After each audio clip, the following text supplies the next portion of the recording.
today's society, with threats to child lives and safety being increased, there needs to be more done to protect our students on campus. Theories have been circulating how to do this for many years. New policies now allow teachers to carry weapons on campus. More districts need to pass these rules and regulations to keep our children safe. First of all, the idea of teachers carrying weapons needs to be better detailed. It's not about teachers toting assault rifles on their backs. In Linda Feldman's article in 2013, there are guidelines laid out by NRA's proposal.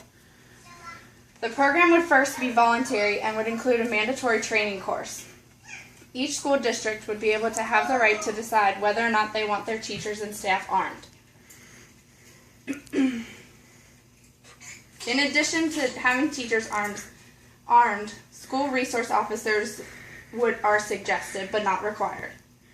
In Feldman's article, she's stated as saying, the key to arming teachers is reducing the response time. In hand with the NRA's proposal, Levelland Independent School District in Texas already has armed teachers. Administrators must be approved by school board and the district superintendent. They also must be able to obtain a CCW or a concealed carry. Approved teachers go through extensive training and must be qualified.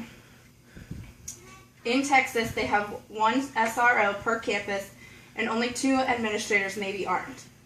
Baggett, the Levelland Independent School District superintendent, is quoted as saying, "I have reservations about putting weapons in employees' hands. We are trained educators, and it is a shame that it has gotten to the point in society that we are having to arm our school's employees to protect their kids.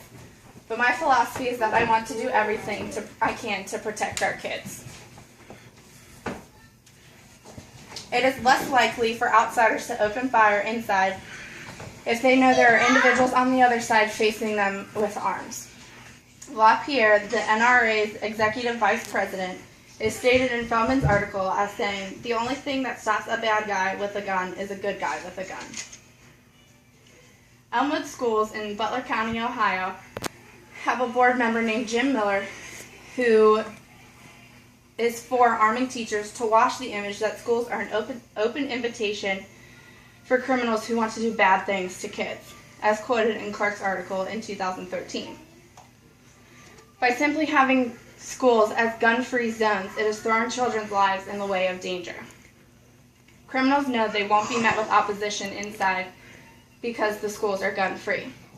Ohio school districts decide whether or not to arm and how to go about enforcing the policies because Ohio is a local control state.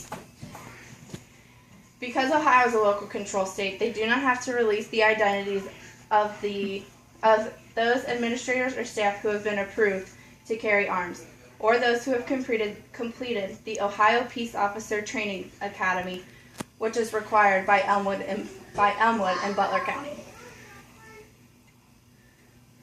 Therefore, the criminals wouldn't enter because they don't know who they're facing inside and which teacher has a gun and which one doesn't. Teachers have more than one job, just to teach. Teachers provide safety, protection, and well-being for the children that are in their care during that time. Just like counselors are set up at schools to protect students from home life and school situations and point them in the right directions for their future, teachers need to be able to protect their students as well. School resource officers have been one of the people in schools that have been established to protect. They can enforce local laws and various school district regulations. By arming teachers, they would be able to better protect their students and the surroundings around them. Arming teachers is needed to prevent active shooters and to close the window of the response time in an event of a disaster. There needs to be more done to protect our students on campus. Arming teachers is the only way to protect against active threats. Individuals need to dive deeper into the plans and outlines regarding arming teachers. Teachers must carry in order to deter more crime in our schools. There are no questions, and that concludes my speech.